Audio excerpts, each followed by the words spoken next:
Ruben Amorim got sacked by Manchester United. After 14 months in the job, he got sacked. And today we're gonna talk about Ruben Amorim, management, hierarchy, and my feelings, my reaction. And also what is next for Manchester United. So first going with Ruben Amorim. Journey start होती है जब Manchester United link हुई थी Ruben Amorim से। Hype तभी से create हो गई थी रूबन एमरिम के अराउंड। एंड सबसे बड़ी हाइप स्टार्ट हुई चैंपियंस लीग के मैच जहां पे स्पोर्टिंग फेस कर रही थी मैनचेस्टर सिटी को। एंड रूबन एमरिम का फेमस इंटरव्यू जहां उन्होंने बोला, if I win this match they gonna call me sir Alex Ferguson. And he actually beat City, not just beat, he thrashed City and everyone is happy and full confidence में। तगड़ा manager आ गया है भाई, Manchester United की किस्मत चमकने वाली है, तकदीर बदलने वाली है, एकदम फुल रोड पे बिल्कुल सटासट विन पे विन, ट्रॉफीज पे ट्रॉफीज आएंगी। एंड सब पूरे कॉन्फिडेंस में थे। एंड फिर आता है मैनचेस्टर यूनाइटेड के लिए पहला मैच रूबन एमरिम का, जो कि यूनाइटेड के फेवर में नहीं गया। इप्सविच टाउन के साथ मैच था एंड 1-1 के साथ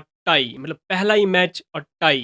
तो शुरुआत तो बहुत ही खराब, अच्छी नहीं रही। एंड उसके बाद मैच आता है मैनचेस्टर सिटी के साथ, जहां उनको हमने उनके ही होम पर 2-1 से हरा दिया। एंड ये विन बहुत ही तगड़ी थी, मतलब बहुत इतनी ज्यादा मजेदार कि भाई रूबन एमरिम की हाइप यहां से यहां चली गई।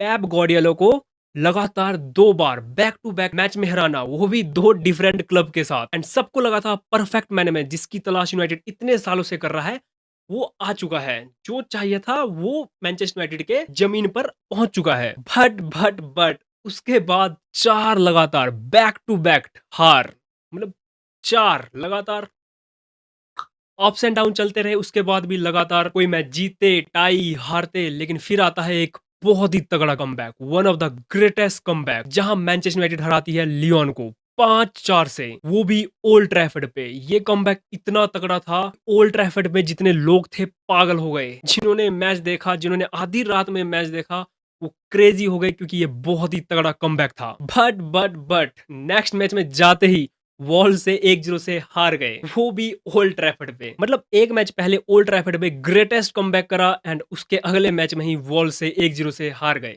तो पूरे सीजन अप्स एंड डाउन चलते रहे, क्योंकि टेन हैक का मैच भी था जो उसको क्लियर करना था।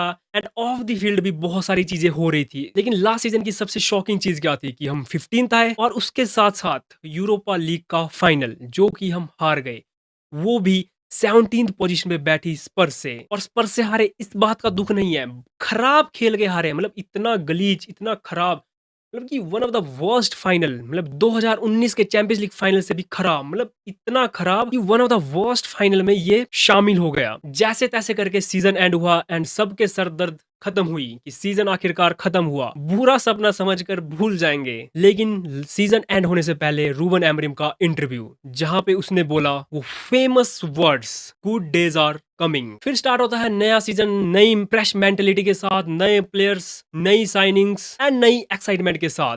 एंड पहला ही मैच था प्रीमियर लीग में आर्सेनल के खिलाफ, जहां पे हम आर्सेनल से 1-0 से हार जाते हैं। बट वो परफॉर्मेंस, मैं एक भी फैंस ऐसा नहीं बोल सकता है जिन्होंने वो मैच देखा होगा एंड उसके बाद बोला होगा कि वी आर नॉट इम्प्रूविंग या हम खराब खेले। उस मैच को हारने के बावजूद हर एक फैंस के चेहरे पे खुशी थी कि हमारी टीम ने फाइट करी, 90 मिनट तक जी जान लगाकर ये मैच फिनिश करा। बेशक हार गए, कोई बात नहीं, बट हमारी टीम ने दिखाया हमें कि ये जीतने के लिए खेल रहे हैं। एंड यही पॉजिटिव नोट था पहले मैच के साथ। बट नेक्स्ट मैच जाते ही फुलम के साथ टाई हो जाता है एंड उसके बाद आता है one of the worst moment Ruben Amorim के एरा का, जो कि मोस्ट ऑफ फैंस उसके अगेंस्ट चले जाते हैं, क्योंकि यूनाइटेड बाहर हो जाती है एएफएल कप में ग्रिम्सी टाउन से। इस मैच के बाद most of the fans Ruben Amorim के अगेंस्ट हो गए थे, क्योंकि ग्रिम्सी टाउन से कैसे बाहर हो सकते हैं कोई।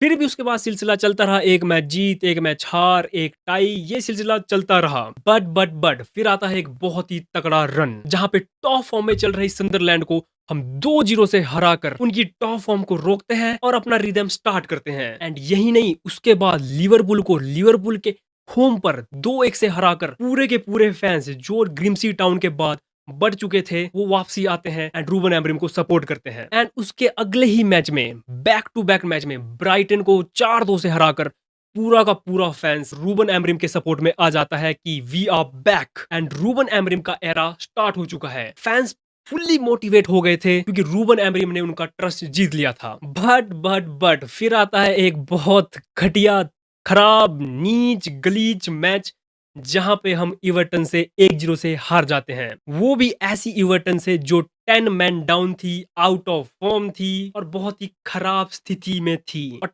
10 मैन इवर्टन से हारना, वो भी ओल्ड ट्रैफर्ड पे, तो आप समझ सकते हैं मोस्ट ऑफ द फैंस जो ग्रिम्सी टाउन से गुस्सा थे, यूरोपा लीग के फाइनल से गुस्सा थे, वो और ज़्यादा फ्यूरियस, फ्रस्ट्रेट हो गए। लेकिन फिर बॉर्नमाउथ के साथ मैच आता है जहाँ पे 4-4 के साथ स्कोर लाइन टाई पे खत्म होता है। बट ये मैच बहुत ही इंटरेस्टिंग, बहुत ही हाई लेवल की फुटबॉल देखने को मिलती है यूनाइटेड से, जहाँ पे सभी प्लेयर्स जीतने के लिए अपनी जी जान लगा के खेलते हैं। मैच टाई होता है बट सभी लोग प्रेज करते हैं इस फुटबॉल को। बट फिर आते हैं लास्ट के 2 मैच, जो कि रूबन एमरिम के लास्ट 2 मैचेस थे, वॉल्स के against tie and Ruben Amorim का लास्ट मैच जो था लीड्स यूनाइटेड के साथ, जो कि 1-1 के साथ टाई पे खत्म हुआ। एंड मैच खत्म होने के बाद आता है फेमस इंटरव्यू, जिसकी सिर्फ लाइंस ही बहुत ज्यादा वायरल जा चुकी है, जिससे पूरी हायरार्की हिल गई एंड सैक करने पे मजबूर कर दिया। उसकी छोटी सी लाइन थी, I am manager not coach. And ये लाइन हायरार्की को हिला के रख देती है कि हमारे अगेंस्ट कैसे बोल सकता है ये बंदा।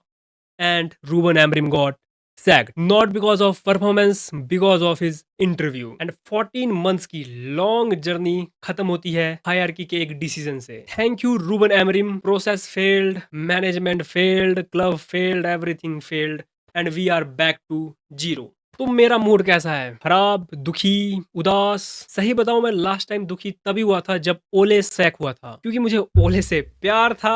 एंड जब वो सैक हुआ, मैं उस टाइम बहुत ज्यादा दुखी था। आज मैं दुखी तो नहीं कहूंगा बट डिसअपॉइंटेड बहुत ज्यादा हूं, क्योंकि एक प्रोसेस चल रही थी, स्लो चल रही थी, जैसी मर्जी गिरती पड़ती टाई जैसे चल रही थी। दिख रहा था कि जब प्लेयर्स होते हैं, प्रॉपर प्लेइंग 11 होती है, तो कुछ दिखता है, कुछ पता लगता है। अटैकिंग वाइज, डिफेंसिव वाइज तो हम शिट थे, बट जब हमारे पास पूरे 11 मैन होते हैं तो दिखता है कुछ कि प्रोसेस कुछ चल रही है, धीरे धीरे कुछ बन रहा है। लेकिन बैक टू बेसिक्स, पिछले 14 महीने की प्रोसेस जीरो हो चुकी है, नील बटा सन्नाटा, खत्म, टाटा बाय बाय। अगर मैं मैनेजमेंट की बात करूं तो ग्लेजर तो खैर उनकी बात तो छोड़ दो, तो नीच गलीच कुत्ते की जो मर्जी तुम लिख लो, वो सब है वो ग्लेजर तो। लेकिन जब सऊदी की न्यूज आई कि सऊदी ओन करना चाहता है, मैनचेस्टर यूनाइटेड को खरीदना चाहता है, तो मेरी तरफ से तो 100%, 100 नहीं भाई, 200% की भाई सऊदी को बुलाओ भाई, मैं सऊदी के साथ हूँ कि आओ सऊदी और खरीद लो मैनचेस्टर यूनाइटेड को। फिर एंट्री होती है इनियोस की, जो कि एक टुकड़ा, मतलब टुकड़ा ही बोलेंगे, क्या बोलेंगे, जो कि एक टुकड़ा खरीदती है मैनचेस्टर यूनाइटेड का, बहुत ही छोटा सा हिस्सा, पता नहीं क्यों ही खरीदते हैं। एंड उसके बाद बड़ी बड़ी बातें करते हैं, बड़े बड़े प्रॉमिस करते हैं कि फुटबॉल का नक्शा बदल देंगे, मैनचेस्टर यूनाइटेड का रंग बदल देंगे, ढंग बदल देंगे, स्टेडियम बदल देंगे एंड खेलने का तरीका बदल देंगे, मैनेजर भी बदल देंगे, ये बदल देंगे, वो बदल देंगे। और सही बताऊं, वो बातें सुन के मेरे को बड़ा मजा आया भाई। मेरे को, मैं सही बताऊं, मेरे को मजा सा आ गया भाई, स्वाद आ गया था भाई, मजा आ गया था भाई। फिर बड़े नाम की एंट्री हुई मैनचेस्टर यूनाइटेड में। ओमार बरेडा, जो कि सिटी से लाए गए, एशवर्थ न्यूकासल से रिलीज क्लॉज पे करके लाए गए, एंड विलकॉक्स, जो कि मेन रीजन है रूबन एमरिम के सैक के पीछे। जब ये बड़े बड़े नाम आए, मैं फिर से भाई, मेरे को मजा आ गया भाई कि इनियोस क्या काम करती है भाई, मजा भाई। Ineos is a best management भाई, मजेदार। बट इनकी बुद्धि बिल्कुल फ्री हुई है भाई। टहने को सैक के कगार पे रखा था इन्होंने, मतलब सैक करने वाले थे, सिटी से मैच जीत गए, एक्सटेंशन करवा दिया, थोड़े मंथ आते ही सैक कर दिया। मतलब अभी कुछ टाइम पहले एक्सटेंशन दिया, फिर सैक कर दिया। ऐशवर्थ को लेके आए थे रिलीज क्लॉज पे करके भाई, प्रॉपर लड़ झगड़ के पूरा भाई तू आ।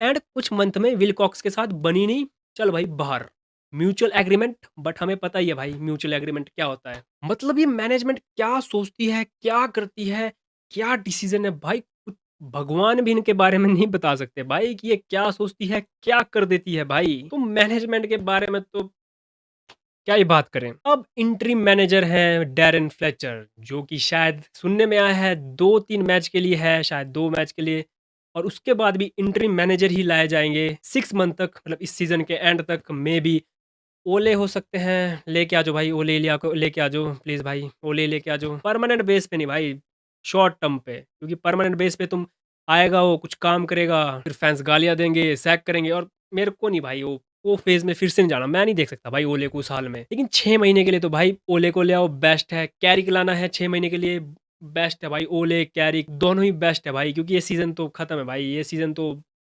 पता नहीं भाई क्या होगा सीजन में आगे, कुछ पता नहीं है। ओले आ जाता है, मे बी ड्रेसिंग रूम की वाइब वापसी आ जाए, ब्रूनो फर्नांडिस का टॉप नॉच का परफॉर्मेंस वापसी आ जाए, तो मैं तो फेवर में हूँ भाई, ओले आ जाए 6 महीने के लिए सिर्फ पर, एंड 6 महीने के बाद नेक्स्ट सीजन में लाओ भाई कोई तगड़ा मैनेजर, भाई पेप गॉर्डियोला, एंcelotti, जिदान, लाओ भाई कुछ तो लाओ भाई ये। Once again, thank you Ruben Amorim for all the moments you gave us, and I truly wish you the very best of luck for the future.